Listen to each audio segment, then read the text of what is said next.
2. Obrigado, amor.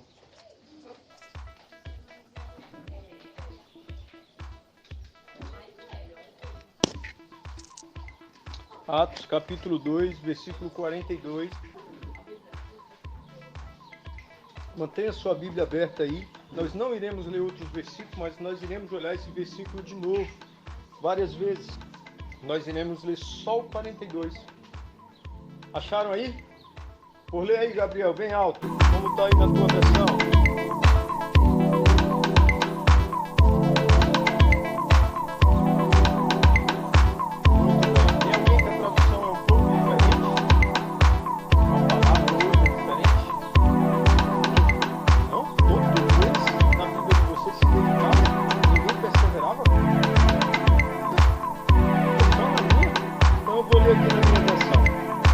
Perseveravam na doutrina dos apóstolos e na comunhão, no partir do pão e nas orações. Se dedicavam, perseveravam. Então, para que esse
aspectos que a gente encontra neste versículo, né? O texto fala que eles perseveravam na doutrina dos apóstolos, na comunhão, no partir do pão e nas orações. De fato, este versículo, esse texto é um registro da postura de quase 3.000 pessoas que haviam se convertido na pregação de Pedro ali durante o período de Pentecostes. Lembram disso? Lembram disso? Então, os apóstolos pregaram naquela festa onde vinham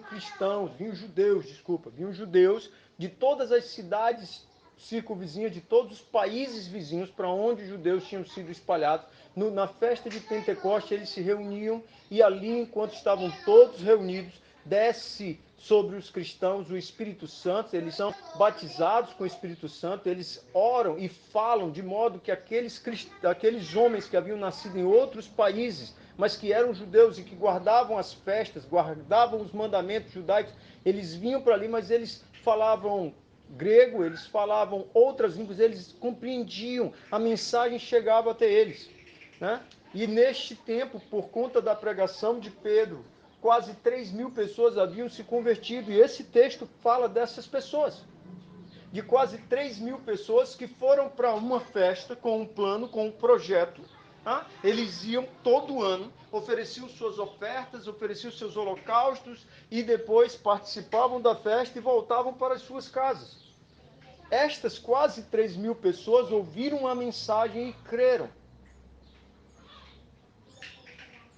Nos chama a atenção, nesse texto, a atitude de, conforme a tradução da Bíblia do Gabriel ali, e de todos vocês, pelo jeito, de se dedicar a algo.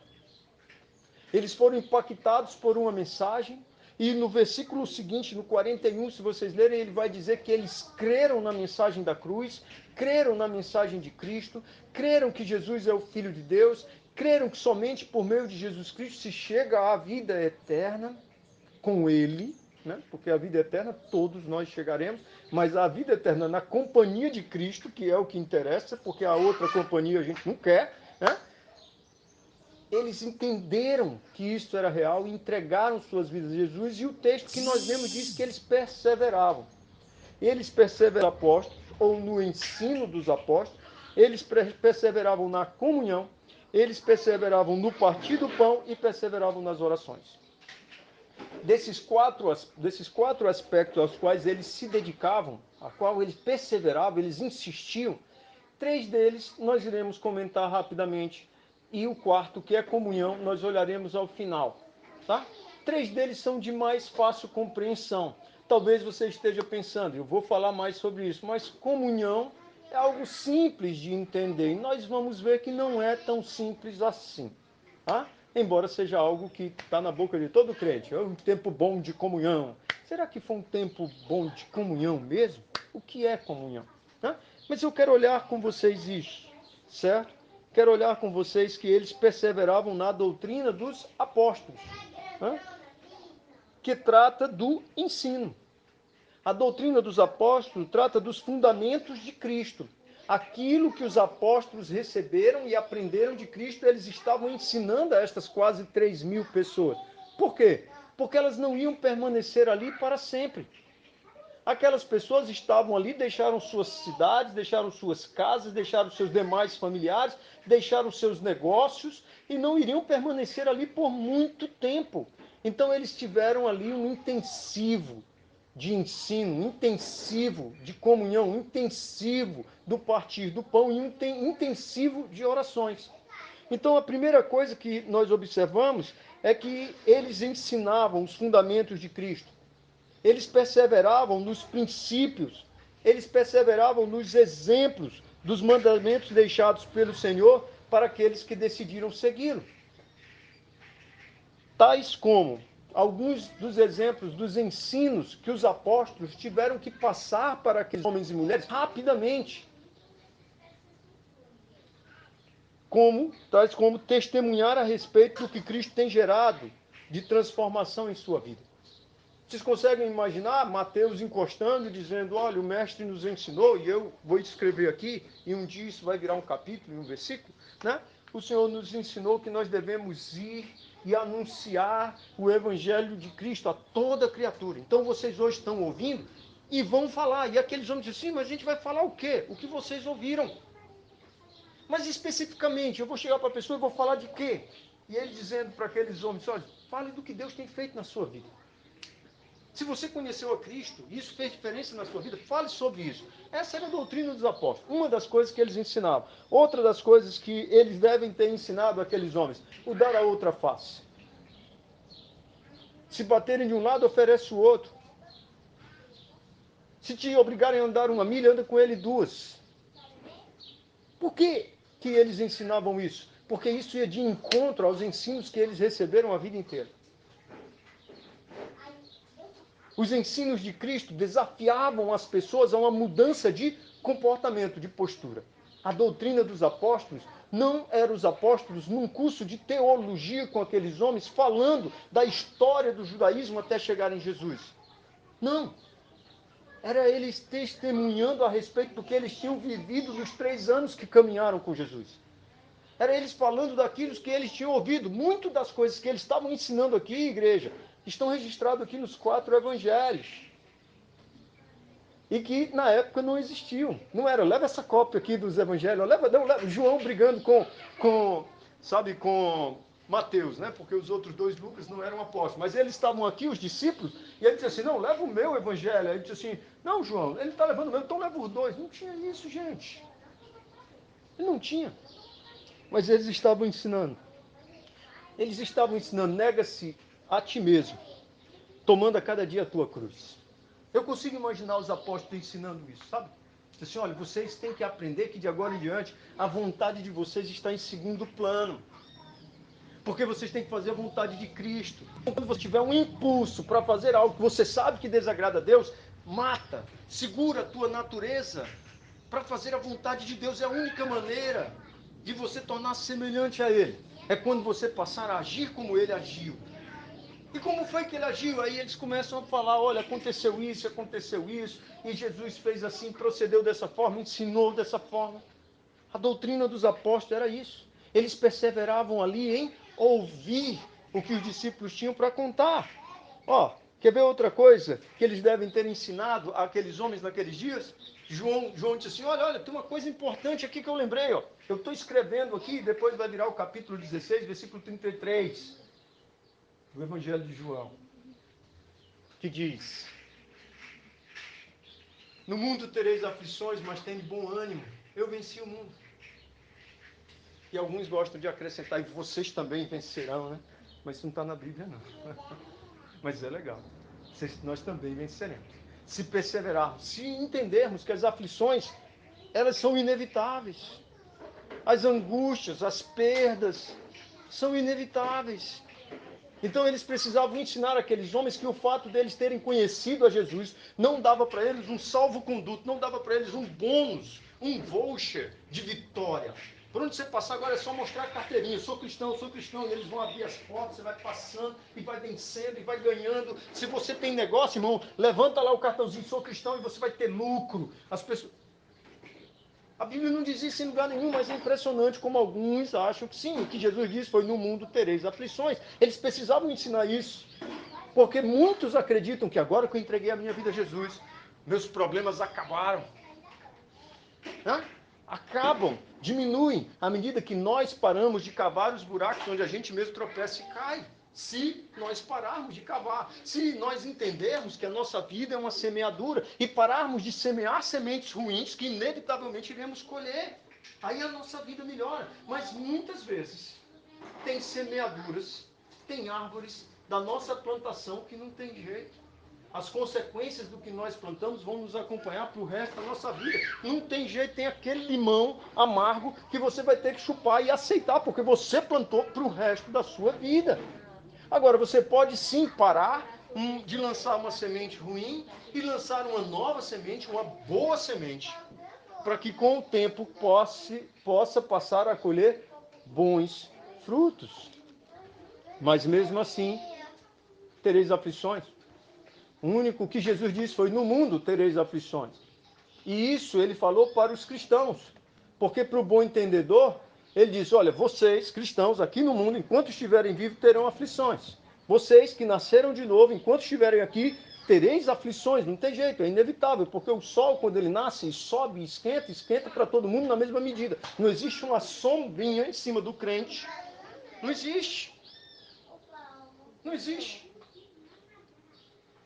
Agora, como eu disse, está nas entrelinhas, mas o que Jesus deixa claro é que isso é para os cristãos. Porque aqueles que não são cristãos, aqueles que não creram, que não nasceram de novo, que não entregaram suas vidas a Jesus, para isso é muito pior, porque no mundo tereis aflições e na eternidade também. Então os discípulos precisavam ensinar isso àqueles homens. Precisavam deixar isso claro, que eles tinham que perseverar nesses ensinos e nessa doutrina, porque se por qualquer motivo, sob qualquer justificativa, eles abandonassem esse caminho e pegassem um outro caminho, isso os levaria a um caminho de morte eterna. Então esses são alguns dos ensinos que eles devem ter feito, devem ter ensinado a respeito do novo nascimento, porque não era fácil de compreender. Nós lembramos lá de João 3 que o próprio Nicodemos, mesmo sendo um doutor da lei, o mestre da lei, ele não entendeu. Então os discípulos devem ter perseverado em ensinar muita coisa, né? Eles devem ter ensinado a autoridade, que está lá em João 1,12, o poder de serem feitos filhos de Deus. Eles ensinaram isso, e eles ensinaram que a partir de agora nós somos templo e morada do Espírito Santo, e o mais importante, vocês não estarão sozinhos, porque o Espírito Santo, que antes vinha de tempos em tempos e vinha por porção, no máximo ele alugava o seu corpo e habitava em você como habitou em Elias, com um nível de poder. Esse Espírito Santo que saiu de Elias quando ele foi arrebatado e veio com uma porção dobrada, liberando um dobro de poder sobre Eliseu, seu servo. Esse mesmo Espírito Santo, ele não vai vir de tempos em tempos, ele vai morar em você. Isso era a doutrina dos apóstolos, foi o que Jesus disse para eles. Estão lembrados? Lá em João 16, versículo 7, Jesus fala sobre isso, que é necessário que ele vá, para que então nos envie o Consolador. Confere aí, Aline. Sei que você vai conferir, mas eu acho que é isso. Eles precisavam ensinar isso. Então eles perseveravam na doutrina, no texto, eles perseveravam ouvindo. Esses quase 3.000 que se converteram, eles precisavam aprender. Então, quando os discípulos de hoje, de 1 às 5, a gente vai sentar e vai falar, eles iam ali e perseveravam. Imagino que eles cansavam, imagino que alguns ficavam cochilando, mas eles queriam estar ali. É isso que esse texto nos ensina. Bom, mas eu quero continuar, como eu disse, eu não vou pregar sobre isso, vou pregar sobre a comunhão, a gente vai chegar lá. Eles perseveravam no partir do pão. E é muito interessante olhar esse perseveravam no partir do pão, porque muitos interpretam, era isso? Ótimo. Muitos interpretam que o partir do pão aqui fala da ceia, né? Mas, examinando o contexto, a gente pode perceber que pode também incluir a ceia. Mas, neste caso, é bem mais que isso, né? Eram quase 3.000, e a maioria deles estava ali para participar de uma festa e depois rapidamente voltar para a sua casa. Esse povo tinha que comer, gente. Esse povo tinha que arrumar um canto para dormir. Eles vieram com suprimentos para passar tantos dias. Eles agora tiveram de permanecer um pouco mais, porque tiveram um encontro esse com uma pessoa da qual não podiam abrir mão até que tivessem o mínimo possível de informações, de conhecimento, o mínimo possível de intimidade com essa pessoa, para ir embora com lembranças, com memórias que não sairiam mais da sua mente. Eles não podiam ir embora só tendo ouvido falar de Jesus. Eles queriam ter intimidade com ele. Eles queriam conhecer Jesus e eles ficaram ali. Os discípulos devem ter dito: e aí, como é que a gente vai alimentar esse povo? São quase 3.000 pessoas. Eu não sei você, mas eu consigo imaginar Pedro dizendo: não, o Senhor alimentou 5.000. Lembram da multiplicação do pão e do peixe? Talvez você não consiga imaginar, talvez não seja tão criativo quanto eu, mas eu gosto de pensar que Pedro deve ter dito: arruma um menino aí, vê se tem algum com a cestinha, com alguns peixinhos, que ele vai dar um jeito. Mas não era mais tempo para a multiplicação de pães e peixes. Era tempo de colocar à prova um ensino, de estabelecer no meio daquele povo um fundamento, algo que eles precisariam levar para toda a vida, e onde eles fossem. Gente, a gente está falando de gente que veio de dezenas de países, de cidades, na circunvizinhança e outros muito longe. A gente está falando de pessoas que eram donos de grandes estabelecimentos nas suas cidades e outros que eram funcionários, estavam no fim da escala social. E essas pessoas estavam todos juntos, ali. E todos eles tinham que comer. E eu gosto de pensar que eles tentaram orar para ver se o pão e o peixe multiplicavam, mas isso não aconteceu. O que aconteceu foi que eles aprenderam o fundamento de cuidar uns dos outros. Quem tinha mais contribuía com mais. Quem tinha só meio pãozinho, dizia: eu não tenho muito, eu só tenho o meu pãozinho, mas o meu pãozinho que eu tenho é para todo mundo, gente. Vamos comer junto aqui, ó. E outro dizia: não, eu tenho recurso, pode mandar comprar aí 300 quilos de pão, que a gente vai dividir isso aqui hoje. E amanhã a gente vê. E depois de amanhã a gente vê de novo. Mas nós não vamos embora daqui sem antes levar o que a gente precisa. Eles perseveravam. Sabe por que eles perseveravam? Porque não era fácil. Eles insistiam, eles lutaram. O texto não deixa claro quantos dias esse povo ficou ali reunido antes de dispersar. Mas fato é que o fato deles perseverar é o seguinte: cara, não tem jeito. Agora eu vou ter que ir embora. Sabe, não dá mais, eu não tenho mais condições. Se eu ficar aqui mais um dia, eu não tenho recurso suficiente para voltar. Eu vou morrer no caminho. E alguém chegava e dizia assim: não, você não vai morrer, fica mais um dia que eu te ajudo. Eles compartilhavam o partir do pão, porque eles tinham que aprender isso. Os discípulos tinham que ensinar esse fundamento, o de cuidar uns dos outros, o de dividir o que tem com os outros. O que tem muito, divide muito, porque tem muito. E o que tem pouco, divide pouco, porque tem pouco. Mas todo mundo colabora. Todo mundo contribui. Este é um fundamento que é importante de ser ensinados. Tá? Os irmãos de Jerusalém ali, ao acolhê-los, não fizeram apenas um favor, ou não fizeram apenas uma ação social, mas ensinaram algo importante no cristianismo, que é o amar ao próximo como a si mesmo. Um dia nós podemos passar na sua cidade, queremos ser acolhidos, queremos ser cuidados da mesma forma como nós estamos cuidando de vocês. E este é um fundamento extremamente importante para nós, para a igreja, para o cristianismo de um modo geral. Foi esse ensinamento que estes homens levaram, de um povo que estava vendendo até mesmo as suas terras para investir no reino, depositando aos pés dos apóstolos. Consegue imaginar isso? Pessoas abrindo mão dos seus bens materiais. E eu não estou dizendo que você tem que fazer isso. Não estou. Certo? Eles fizeram isso. Para o tempo deles foi isso que o Senhor pediu deles. O Senhor não está nos pedindo isso ainda, hoje. Pode ser que a gente não esteja muito distante de um tempo em que para ser cristão o Senhor peça até mesmo a sua vida. Tá? Talvez, pode ser que não esteja muito distante. Certo? Mas o que o Senhor pediu àqueles irmãos foi, olha, vendo o que vocês têm, mas é importante que aquele povo fique mais um dia. Quem é que vai vender um terreno aí para que esse povo fique mais um dia? E aí eles iam lá e vendiam. E entregavam, depositavam aos pés dos apóstolos para que esse dinheiro, para que esse recurso fosse investido na permanência, na alimentação e no cuidado daqueles que se converteram ali. Vocês conseguem imaginar que muitos que viviam em situação difícil em suas cidades e que iam para Jerusalém atrás do favor de Deus, atrás da misericórdia de Deus, enxergaram ali uma boa oportunidade de permanecer? Essas pessoas tinham que ser acolhidas, tinham que dormir, tinham que comer. Então a Bíblia diz que eles perseveravam no partir do pão. Incluía a ceia do Senhor? Provavelmente, mas eu entendo que era bem mais que isso neste momento. Terceiro, eles perseveravam nas orações. Esse é um ponto extremamente interessante de ser observado. Por quê? Eu pontuei algumas coisas aqui. Porque falar com Deus era considerado um privilégio para os sacerdotes e os profetas. Lembram de Moisés? Chega um momento que o povo disse assim, por que Deus fala só contigo, Moisés? Aí Moisés foi falar com Deus e disse assim, então marque com eles lá. Lembram dessa parte da história? Marque com eles lá, que eu vou falar com eles tudinho também, eles vão me ouvir. Aí o que acontece? Vocês lembram o que acontece? Quando as nuvens começam a se movimentar, os estrondo e Deus começa. E aí o povo diz: não, Moisés, não, pelo amor de Deus, Moisés, deixa ele falando só contigo. Ele não quer ouvir, não, Moisés. Hã? Por quê? Hã? Por quê? Porque os homens tinham medo do pesar da mão de Deus.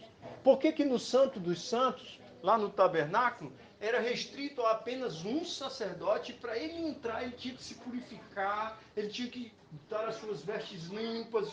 Por quê? Porque a mão de Deus pesava sobre aqueles que entravam indignamente. Então, era orar, falar com Deus, ouvir ao Senhor, era um privilégio para alguns sacerdotes e para alguns profetas. Aí você diz, não, mas Davi falava com Deus. Exatamente. Por isso que ele era um homem especial. Mas Deus também falava com Saul? Falava? Não. Falava com Samuel. Ele procurava Samuel. Lembram no caso quando Samuel tinha morrido e Saul queria falar com Deus? O que ele fez? Foi até uma vidente. Ele recorreu até o que Deus odiava para tentar ouvir, falar com Deus, ter a opinião de Samuel, porque era Samuel quem transmitia a Saul a voz de Deus. Porque não era natural. Os judeus não cresciam. Para os judeus não era natural, não era como a gente ensina hoje para vocês, para a igreja do Senhor, como nós somos ensinados, como Jesus nos ensinou, que o véu do templo se rasgou, que a gente pode entrar com confiança diante do trono, diante do Pai. Esses homens aqui, esses quase 3 mil pessoas, não sabiam disso.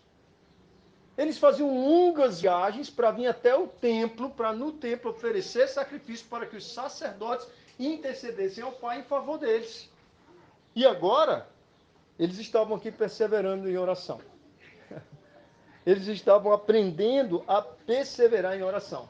Havia um grupo de homens religiosos, chamados fariseus, que eles se achavam puritanos, eles se achavam bons o suficiente para falar com Deus. Não à toa, sempre que um fariseu aparece na Bíblia orando, ou a Bíblia fala sobre o fariseu orando, é com tom de reprovação. Sempre. Lembram da história do homem e do fariseu que subiram e o homem ficava batendo no peito, dizendo, pobre, miserável que sou, lembra? E o fariseu, Senhor, obrigado, porque eu não sou como esse pecador. Lembram disso? É um exemplo. Mas se vocês procurarem, por exemplo, Jesus reprova, diz, quando orarem, não façam como os fariseus, que vão para as esquinas das praças. Lembram disso? Lembram? Pois é. Reprova os fariseus. Por quê? Porque os fariseus passavam, vendiam uma ideia de que eram bons o suficientes para falar com Deus. E, com isso, subjugavam e colocavam de baixo para baixo aquelas pessoas que diziam, você não pode falar com Deus, mas fale comigo que eu falo com Deus. Isso é um ensinamento totalmente errado. Se nós ensinássemos assim, também estaríamos errados. E, infelizmente, alguns ainda ensinam que tem mais intimidade com Deus, que Deus não está te ouvindo. Então, você sai procurando pessoas que têm mais intimidade com Deus, que Deus revela, que Deus fala, quando o que Jesus nos ensinou foi, entra na porta, entra no teu quarto, fecha a porta e fala com o Senhor. Não foi isso que Jesus nos ensinou? Por isso que Jesus ensinou. Então era isso que os discípulos estavam fazendo, ensinando esses homens a perseverar na oração. Os apóstolos e os demais cristãos tinham que ensinar de modo intensivo que os novos convertidos podiam falar com o Senhor e em qualquer lugar, em qualquer tempo. E isso era um ensino novo para aquele povo, e é totalmente contra a cultura deles. Quer dizer, então, que se eu parar num canto e disser, Senhor, ele não vai se sentir ofendido, ele vai me ouvir, aí eles tinham que voltar, ele vai te ouvir porque agora você é filho dele. Você nasceu de novo. Isso era muito novo, muito estranho para eles, né? Além disso, que o véu do templo havia se rasgado e que através do Filho temos livre acesso ao Pai. Além disso, eles ensinavam enquanto faziam. Vocês lembram aqui que em Atos que os discípulos iam sempre no mesmo horário até o templo orar? Mas aqui também fala que os discípulos se reuniam de casa em casa para orar. E uma coisa não exclui a outra. O fato de ter um grupo que diz, vamos para o templo orar, vamos, o outro não pode ficar em casa orando também? Pode. Era isso que eles ensinavam. Eles ensinavam aquele povo a orar, estimulavam, encorajavam a falar com o Pai enquanto eles faziam. Eu não sei vocês, gente, mas a minha cabeça fica assim, sabe? Eu fico imaginando, ó, hoje nós vamos para o templo e Kelly, Nayara e Aço vão conosco, mais a Grazi, vai ficar orando aqui, o Gabriel vai orar por lá, mas nós vamos orar. Esse tempo nós vamos passar orando juntos. Eles tinham que ensinar isso, estimular isso àqueles irmãos novos convertidos, coisas as quais, todas essas, nós também precisamos ensinar e estimular a igreja do Senhor Jesus hoje. Bom, mas chegamos finalmente à comunhão, né? Eles perseveravam na comunhão. Dentre todas estas ações que eles perseveravam, essa é a de mais difícil compreensão. Tá? Embora, como eu disse, a palavra comunhão seja muito comum no meio cristão, o seu real significado não é simples, o que tem levado a uma banalização e confusão do termo comunhão. Tá? Contudo, se os apóstolos e a igreja primitiva perseveravam na comunhão, precisamos entender o que isso significa para fazermos o mesmo. Se eu disser para vocês hoje, perseverem na doutrina dos apóstolos, vocês podem traduzir como? Na leitura bíblica. Tá? Leiam o Novo Testamento, o Antigo Testamento, conheçam as Escrituras. A gente tem feito isso, estimulado isso, porque é isso que um novo cristão, um cristão que quer crescer, amadurecer, tem. Se eu disser para vocês, perseverem no partir do pão, a mesma coisa. Eu acho que fica claro que não se trata só do dia da ceia, de vir ceiar, mas de cuidar uns dos outros, de estar com a mão estendida, poder ser um abençoador, não somente dentro da igreja, mas fora dela também. Se eu disser para vocês perseverem na oração, é autoexplicativo, né? Não precisamos explicar muito. Mas se eu disser perseverem na comunhão, eu tenho certeza que se eu perguntasse aqui, teríamos 3, 4 formas diferentes de enxergar a comunhão. E se nós não entendermos o que isso significa, é impossível perseverarmos em algo que a gente não sabe o que é. Não é não? É difícil. Então precisamos compreender isso. E para compreendermos o que é, podemos olhar inicialmente o que não é necessariamente comunhão. O que não é necessariamente comunhão. Vou dar alguns exemplos. Muitos usam a comunhão de uma pessoa com Deus e de uma congregação como termômetro para determinar se a pessoa é cristã ou se a congregação é boa ou não. Né? Ou seja, vou dar alguns exemplos. Ó. Muitos confundem comunhão com momentos de entretenimento, ou seja, não é incomum ouvirmos. Precisamos de mais momentos de comunhão. E vamos marcar para ir na praça, ou, ou cinema, ou para fazer um churrasco. Então, muitos olham, chegam numa igreja e dizem o seguinte, saem da igreja e dizem, aquela igreja não tem comunhão, porque assim que termina o culto, o povo vai todo mundo embora. A igreja que eu ia era uma igreja que tinha muita comunhão. Terminava o culto, os irmãos ficavam tudo conversando e depois que paravam de conversar, ainda iam para a praça comer junto. Aquilo era comunhão.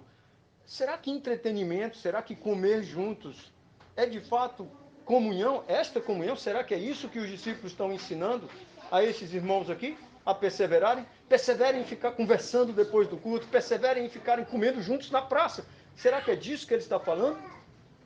Eu acredito que não necessariamente. E alguns usam isso como termômetro. Não vou congregar naquela igreja ali porque eu não vi comunhão naquela igreja. Pode ser, né? É difícil, como eu disse, não é tão simples. Ainda tem aqueles irmãos que não têm comunhão porque não se entendem. Ou aquele pastor que não tem comunhão com a igreja, pois ninguém confia nele. Aqueles dois irmãos não têm comunhão, não. Essa é uma forma de dizer que os irmãos estão brigando, que não se dão bem. Aquela igreja não tem comunhão com o pastor, porque ninguém confia no pastor, sabe? Não tem comunhão, vivem brigando. Ou seja, então nós poderíamos entender que união é equivalente a comunhão. Então tem esse sentido também que as pessoas usam a palavra comunhão. Ou ainda, afinal de contas, no fim das contas, o que é comunhão? Então comunhão é união, comunhão é entretenimento ou comunhão é confiança? Ou será que se trata de um pouco de cada? O que é ter comunhão? É estar junto todo dia? Ter comunhão eu não falo com você, eu não gosto de você e não tem comunhão? Será que eles estavam ensinando a eles perseverarem na comunhão? Era isso? Perseverem unidos, fiquem unidos o tempo todo. Ou sejam confiáveis. O que eu estou tentando passar para vocês é que tem repartições públicas, sabe? Que os trabalhadores, os membros, os funcionários, são muito mais unidos no sentido de lutar pelos seus interesses do que algumas igrejas. Então lá eles têm comunhão. O que eu estou querendo dizer para vocês é que tem amigos, grupos de amigos, que se reúnem com muita frequência, que fazem festa, que vão comer pizza, que saem para beber, que muita frequência. Então quer dizer que eles têm comunhão, mais comunhão do que nós? Né? Ou ainda, se você tem um problema e procura um psicólogo, chega lá, você paga 1 hora de psicólogo. O que você vai fazer lá? Se abrir. O que o psicólogo faz? Te ouve. E normalmente as pessoas falam tudo para o psicólogo, porque acreditam que é um profissional que tem ética, que vai escutar tudo, que não vai falar para ninguém e que tem algum recurso para lhe ajudar. Então quer dizer que porque você confia nele, você tem comunhão com ele? Será que dá para dizer isso? Do meu ponto de vista, não. Então assim, gente, a ideia que se tem de comunhão, a forma como se trata a comunhão hoje em dia, né, como eu disse, é muito solto e muito indelicado, muito superficial a respeito de um assunto que nós precisamos entender bem para perseverarmos nela, perseverarmos nisso. Algo que os discípulos acharam importante registrar, que os irmãos deviam perseverar nisso. Então, que comunhão era essa que eles ensinavam aqui? O que era isso que os discípulos estavam mostrando, falando e que eles insistiam em fazer? Que eles se dedicavam para fazer. Então, a questão não é o que nós achamos que é, né? Mas o que a palavra nos ensina que é. Isso é que tem que ficar na sua mente. Não se trata do que eu vou dizer para vocês que é, ou do que eu acho que é ou que não é. Se trata do que a palavra diz que é. E por mais que comunhão seja uma coisa que está na boca de todo crente, nas escrituras, a palavra comunhão Aparece pouquíssimas vezes. Pouquíssimas. Na verdade, uma meia dúzia de vezes.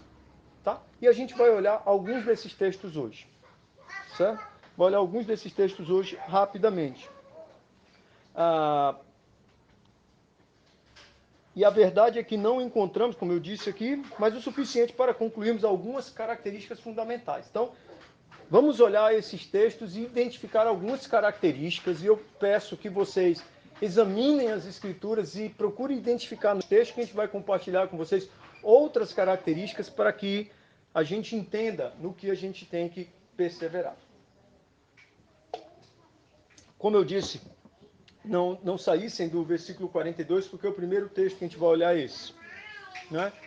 A primeira característica que eu quero olhar a respeito da comunhão é justamente o que diz. É o que diz nesse versículo 42. Comunhão é algo que precisamos perseverar para preservarmos. Tá? Comunhão é algo que precisamos perseverar para preservarmos.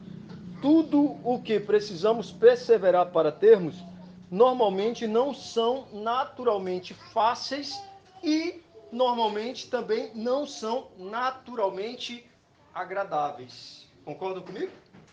Quem aqui, por exemplo, precisa de uma dieta e diz assim, vou perseverar.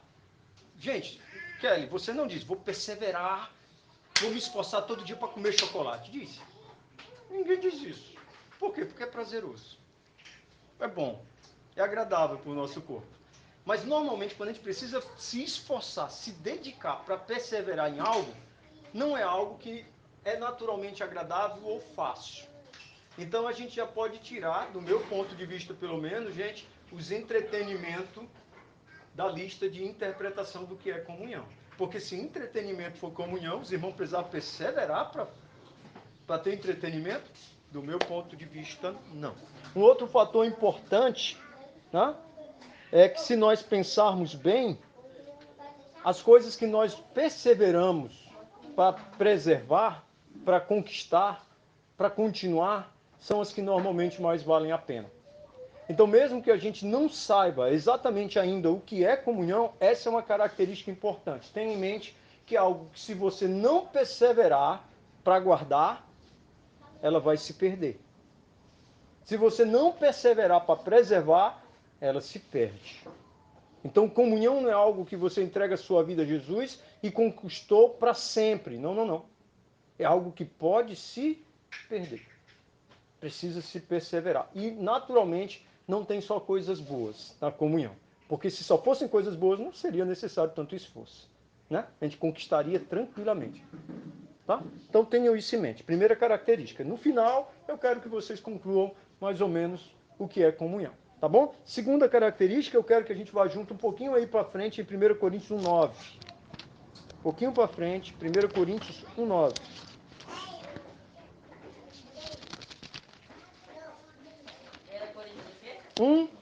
Capítulo 1, versículo 9. 9.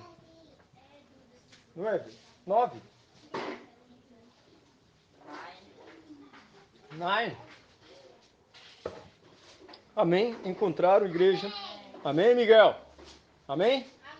Amém. Diz assim, ó. Fiel é Deus, pelo qual vocês foram chamados à comunhão de seu Filho Jesus Cristo, nosso Senhor. Então, a segunda característica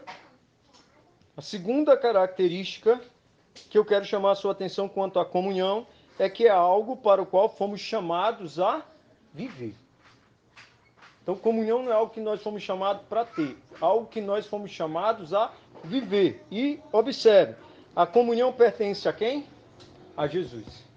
É o que diz aqui, ó. Fiel é Deus, pelo qual vocês foram chamados à comunhão de seu Filho. Então, esse texto aqui nos ensina que Jesus, quando ele esteve aqui, ele estabeleceu a comunhão, tá? A comunhão de Jesus. Antes de Jesus não havia comunhão, certo? Não essa daqui, a de Jesus é dele, pertence a ele, ele estabeleceu, ele ensinou os seus discípulos, e os seus discípulos estavam ensinando o que era comunhão àqueles novos convertidos. Eles perseveravam, ensinavam os discípulos a perseverar, os novos crentes a perseverar, para que não se perdesse esta comunhão, que é a comunhão de seu Filho, Jesus Cristo, nosso Senhor. Agora, deixa eu explicar uma coisa a vocês. Olha o texto, que é que começa dizendo: fiel é Deus. Então, é a fidelidade de Deus que nos conduz à comunhão de Jesus. Tá? Então, esse daqui é um dos poucos textos que fala sobre comunhão. Examine, leia de novo quando chegar em casa. Procure entender esse texto o máximo possível, tire o máximo possível dele. Tá bom? Então, a comunhão é algo para o qual fomos chamados. Diz aqui, ó, pelo qual vocês foram chamados à comunhão. Então, todo aquele que é chamado a viver segundo a vontade de Cristo é também chamado a viver a comunhão de Cristo. Tá? E a terceira característica e última também é algo que a gente vai olhar lá em 1 João capítulo 1, do versículo 3 ao 7. 1 João, lá no fim, tá? Lá no fim, 1ª, 2ª João, Judas e Apocalipse. Traz para frente é o 4º livro. Tá? Né? Ou eu errei a conta? Normal errar a conta. 1 João 1, do versículo 3 ao 7. Para mim, esse texto, além desses textos, gente, só tem mais um texto, tá? Para os curiosos, quiserem anotar, que tem a palavra comunhão, que está lá em 2 Coríntios capítulo 6. Tá? 2 Coríntios 6, lá no final. Ok, 1 João 1, do versículo 3 ao 7. Diz assim, ó. O que vimos e ouvimos, anunciamos também a vocês, para que também vocês tenham comunhão conosco. Ora, a nossa comunhão é com o Pai e com o seu Filho, Jesus Cristo. E escrevemos estas coisas para que a nossa alegria seja completa. 5. A mensagem que dele ouvimos e que anunciamos a vocês é esta: Deus é luz e não há nele treva nenhuma. Se dissermos que mantemos comunhão com ele e andamos nas trevas, mentimos e não praticamos a verdade. Se andarmos na luz, como ele está na luz, mantemos comunhão uns com os outros, e o sangue de Jesus, seu Filho, nos purifica de todo o pecado. Então, de acordo com esse texto, igreja, o que o Espírito Santo colocou em meu coração é que comunhão é algo que determina onde estamos e a quem pertencemos. Então, comunhão, e aí, gente, desculpa, mas para mim vai embora toda a questão de comunhão como confiança, comunhão como união, comunhão como... Não, comunhão é algo muito mais elevado, é algo que determina onde estamos e a quem pertencemos, pois no versículo 6 diz que se dissermos que temos comunhão, mas andamos nas trevas, somos mentirosos. Então, nós sempre tem pessoas que dizem, eu tenho comunhão com Deus, tenho comunhão com a igreja, mas anda, suas ações, seu dia a dia, suas escolhas, suas decisões declaram o contrário. A Bíblia diz que esta pessoa é mentirosa. Mentirosa. E aí, já no versículo 7, diz que os que andam na luz têm comunhão uns com os outros. Ou seja, quem anda na luz, procura os que andam na luz. Quem tem comunhão, anda com os que também querem ter comunhão. Então isso aqui fala de identidade, fala de saber quem somos, fala de saber onde estamos. Então, como eu disse, ter comunhão, o significado de comunhão, para perseverarmos na comunhão, não se trata do que eu acho, mas do que a Bíblia fala a respeito. Então, igreja, quero concluir dizendo o seguinte: comunhão não é identificado como uma característica, mas por uma forma de viver da qual quem nasceu de novo não abre mão. Tá? E eu não estou, por favor, não me entenda mal. Quer dizer que só tem comunhão quem frequenta a igreja? Não. Mas as chances de quem frequenta a igreja encontrar um ambiente onde outras pessoas entendem também, caminham na luz e buscam andar na luz é maior. Eu, particularmente, entendia que comunhão era algo impossível de se viver em uma igreja grande. Ter relacionamentos, ser luz, caminhar com outros que também querem ser luz, imperfeitos, que nem você. Eu achava que isso era impossível numa igreja grande. Como é que se pode ter comunhão, viver igreja, viver o reino numa igreja grande? E sem dúvida nenhuma, talvez a Paula concorde comigo, a igreja onde nós mais vivemos igreja, onde nós mais vivemos comunhão, foi na maior igreja onde a gente já congregou, que foi na Sião, com quase 700 pessoas. E a gente já teve de congregar a igreja pequena, onde a última coisa que se tinha de fato era comunhão, mas não era porque não tinha união, a gente era amigo. Não era porque a gente não comia churrasco juntos, não, a gente tinha tudo isso. Mas faltava realmente aquele cuidado mútuo, faltava o amor, faltava perseverar na palavra, faltava realmente ser luz. E era uma igreja pequena. E aí não à toa muitas acontecem o que acontece, né? Fecham uma briga, um falando mal do outro. Por que que isso aconteceu? Será que era porque faltava churrasco? Não era, né? Será que era porque faltava amizade? Faltava justamente comunhão. Faltava ter uma visão do todo, faltava entender que é no Senhor que nós caminhamos juntos, apesar das nossas imperfeições.